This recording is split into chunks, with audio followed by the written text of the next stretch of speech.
वो पूरा का पूरा ठीकरा फोड़ रहे हैं प्रदेश की कानून व्यवस्था को लेकर के। बहराइच में प्रशासन पे सवाल खड़े कर रहे हैं, लेकिन वो एक बार भी ये नहीं कह रहे हैं कि जिस तरीके से बर्बरता की गई, दरिंदगी की गई, वो अपने आप में हैरान करने वाला, परेशान करने वाला है। पहले जवाब दीजिए। साथ ही सवाल मैं जोड़ रही हूं अपना यहाँ पर कि जुलूस निकालेंगे तो क्या हत्या कर देंगे?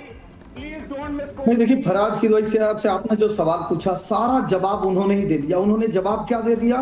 अगर कोई अपराध करने वाला एक विशेष धर्म से होगा, मुस्लिम धर्म से होगा, और जिसका समाजवादी पार्टी को संरक्षण होगा, वो कुछ भी कर सकता है, उसके लिए छूट है।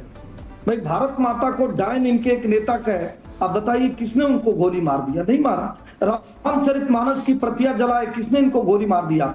गोरखनाथ मंदिर में, लखनऊ मंदिर में, गाजियाबाद मंदिर में बहुत सारे अपराधी कृत्य करते हुए विशेष धर्म के पकड़े गए कि किसने गोली मार दिया। अगर आपको लगता है कि एक लड़का गलत कार्य किया है, जैसा कि जस्टिफाई करने में लगे हैं, अपने को बचाने में लगे हैं समाजवादी पार्टी के लोग, तो आप पकड़िए, उसको पुलिस के हवाले कर दीजिए। उसी दिन हैदराबाद में दुर्गा माता की मूर्ति को विखंडित करते हुए एक व्यक्ति पकड़ा जाता है मुस्लिम समाज का।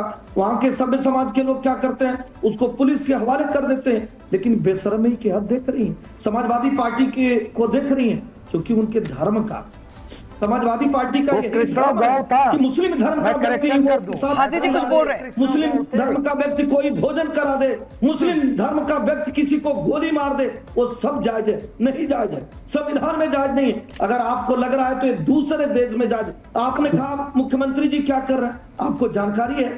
ठीक है हाजी जी, जरा अपनी बात रख लीजिए, फिर मैं जाऊंगी पूर्व एसीपी के पास। हाजी जी, गंगारामपुर का, सहारनपुर का, कानपुर का, मेरठ में। एसएन सिंह जी, आपकी बात आ गई है, जरा हाजी जी को भी सुन लूं कि उनका स्टैंड क्या है। चूंकि धर्म की बात की आपने तो वो कुछ बोल रहे थे। हाजी जी अपनी बात रखिए, साथ ही मैं सवाल जोड़ रही हूं इसमें। हाजी जी, बात धर्म की तो है ही नहीं यहाँ, ठीक है, सांप्रदायिक हिंसा हुई।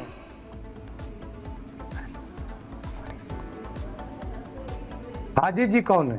नहीं, माफ कीजिएगा, मैं आपके पास लौटूंगी। एसीपी जो जा रही हूं मैं, एसीपी साहब के पास जा रही हूं मैं।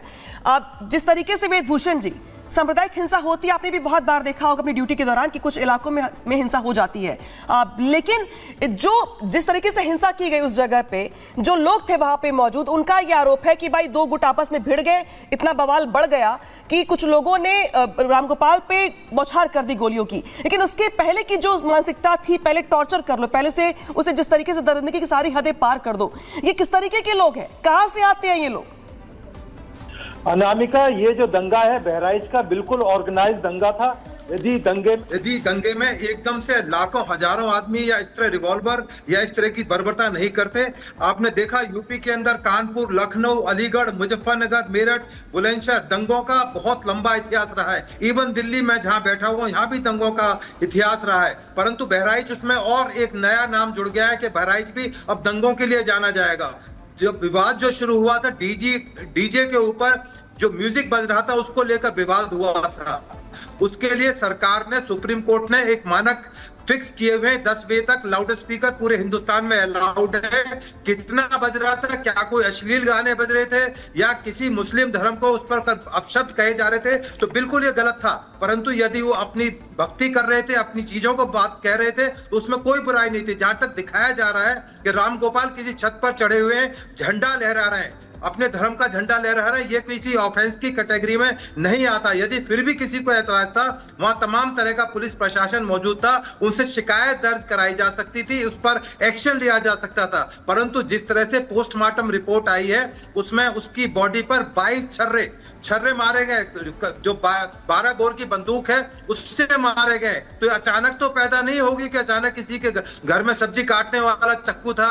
ये सब कुछ ऑर्गेनाइज था। और जहां तक बॉडी के पार्ट्स है, कोई बॉडी का पार्ट उसका ऐसा नहीं है जहां पर इंजरी नहीं थी। पैरों के नाखून उखड़े हुए हैं, जांग में चाकू मारा गया है या पेचकस मारा गया है। तो इस तरह से बर्बरता जैसे तालिबानी लोग करते हैं, उस तरह की बर्बरता देखने को मिलती है। तो इसको बहुत हल्के से नहीं लिया जा सकता। ठीक है, सरकार जवाब देगी, FIR दर्ज है, 10 लोग नामजद हैं, बाकी मुमताज जी, अगर मान लीजिए कि किसी युवक ने कुछ बदसलूकी की या ऐसी कोई हरकत की जो आपको नागवार गुजरी, इसके लिए मारपीट तक भी समझ में आती है। चलिए, यहाँ पे समझ में आता है कि दो गुट आपस में भिड़ गए, लेकिन पैरों के नाखून उखाड़ लेना, 22 छर्रे शरीर पे से निकलना, इसके अलावा टॉर्चर करने की सारी हदें पार कर देना, कुछ तो जरा बोलिए कि जो कुछ किया गया, मतलब वो बहराइच में, वो तो बिल्कुल बिल्कुल कल्पना से परे है।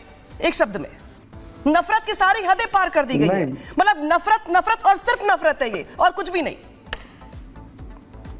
नहीं, सारा तो आप ही ने बोल दिया है, मैं भी बोल देता हूं कि बिल्कुल गलत है, हाँ ठीक है, बिल्कुल गैर इंसानी है और ये नहीं करना चाहिए था, उनको सब्र करना चाहिए था। नहीं तो आप ये भी बोल दीजिए कि नफरत है ये। मैंने ये भी बोला, मैंने ये बोला कि सिर्फ नफरत नफरत नफरत है। मेरी बात को आप ये भी रिपीट कर दीजिए कि सिर्फ नफरत है। नहीं, आप हमें स्क्रिप्ट भेज दीजिए तो मैं वही बोल दूं। भेज दीजिए आप। आपने कहा ना कि मैंने आप सब हमें कुछ बोल स्क्रिप्ट दिया। भेज दिया कीजिए पहले। नहीं, पहले आप हमें स्क्रिप्ट भेज दिया कीजिए तो मैं वही पढ़ दिया करूं। अरे लेकिन नाराज मत होइए, कह दीजिए ना ममता जी, लेकिन लगा के कह दीजिए ना कि जायज क्यों है। आप लेकिन लगाइए और जायज बता दीजिए। लेकिन लगाइए और जायज बताइए, आप बताइए क्यों है। आप बताइए ना, एक व्यक्ति जो लाल किले पे आता है, भारत के ध्वज को हटा देता है, क्या उसको पुलिस गोली मार देती है? एसएन सिंह जी, के लोग उसको पहले इनकी बात आ जाए। एसएन सिंह जी, पहले मुमताज जी की बात आ जाए, फिर मैं काउंटर लूंगी आपसे। पहले मुमताज जी को बोले नहीं दीजिए। मुमताज जी अपनी बात बोलिए। देखिए, ऐसा है, मैं कह रहा हूँ बिल्कुल गैर इंसानी है, बिल्कुल ये नहीं होना चाहिए, और भीड़ तंत्र का राज नहीं होना चाहिए, खून खराबा नहीं होना चाहिए। लेकिन ये कोई पहली घटना नहीं है हिंदुस्तान की। हिंदुस्तान में बड़ी ऐसी घटनाएं आई हैं और दोनों तरफ से आई हैं, तो इसलिए ये नहीं होना चाहिए, मैं ये कह रहा हूँ। दूसरी चीज ये कि झंडा, देखिए वहां पे झगड़ा हुआ, झगड़ा के बाद वो नौजवान ऊपर चढ़ जाता है, ऊपर चढ़ के एक खास मजहब का हरा झंडा जो है वो गिराता है, रेलिंग गिरती है, फिर वो किस तरीके से नारे लगाता है, फिर उसके बाद उसको मारा जाता है, सब हो जाता है। सवाल ये पुलिस का। ठीक है, आप सबके पास वापस वोटिंग स्पीच रुक कर लेते हैं। गृह मंत्री अमित शाह का कुछ कह रहे हैं। और ये प्रण हरियाणा के लोगों ने लिया है कि हम मोदी जी के उस संकल्प को 2047 तक जो विकसित राष्ट्र बनाने का संकल्प आदरणीय मोदी जी ने लिया है, उसको आगे बढ़ाने का हम कार्य करेंगे। आप सबको मैं बहुत बहुत बधाई देता हूं। पुनः आदरणीय अमित शाह जी का बहुत बहुत धन्यवाद और मोहन यादव जी का। तर्कों से वार पलटवार, संवाद किसका दमदार। राष्ट्रीय सर्वोपरि सम्मेलन 18 अक्टूबर सिर्फ रिपब्लिक भारत पर।